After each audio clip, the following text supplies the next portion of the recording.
జరుగుతుంది ఎట్లా ఉంది? ఈ రోజు సకల జనులు బంద్కు సంపూర్ణ మద్దతు తెలియజేయడం జరిగింది. మరి బీసీలు న్యాయమైనటువంటి పోరాటం చేస్తున్నందుకు అన్ని రాజకీయ పార్టీలు, అన్ని కుల సంఘాలు, ప్రజా సంఘాలు, అదేవిధంగా వ్యాపార వాణిజ్య సంస్థల యజమానులు కూడా బంద్కు సంపూర్ణ మద్దతు తెలియజేశారు. మరి ఈ రోజు మేము గొంతెమ్మ కోరికలు కోరడం లేదు, బీసీలకు రావాల్సినటువంటి న్యాయమైన వాటాని రాష్ట్ర ప్రభుత్వాన్ని, కేంద్ర ప్రభుత్వాన్ని అడుగుతున్నాం. జనాభా సమాచార ప్రకారం మాకు చట్టసభలో రిజర్వేషన్ కల్పించాలని చెప్పి అడుగుతున్నాం. కానీ మేము ఆస్తులు అడుగుతలేము, అంతస్తులు అడుగుతలేము, పదవులు అడుగుతలేము.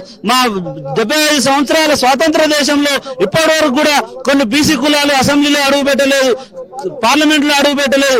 ఎందుకు ఇంత దౌర్భాగ్యం? మేమెంతో మాకంతా మేము ఈరోజు ఓట్లేసే యంత్రాలను మిగిలిపోతున్నాం తప్ప బీసీలు అంటే బిచ్చగాళ్ళని చూస్తున్నారు తప్ప బీసీలకు రిజర్వేషన్లు కేటాయించాలంటే ఆధిపత్య శక్తులు, అగ్రవర్ణాలు జీర్ణించుకోలేకపోతున్నారు. తక్షణమే కేంద్ర రాష్ట్ర ప్రభుత్వాలు జనాభా తమాషా ప్రకారం బీసీలకు చట్టసభల్లో, స్థానిక ఎన్నికల్లో మేమెంతో మా వాటా అంతా ఇవ్వాలని చెప్పి కేంద్ర రాష్ట్ర ప్రభుత్వాన్ని డిమాండ్ చేస్తా ఉన్నాం. కేంద్ర ప్రభుత్వం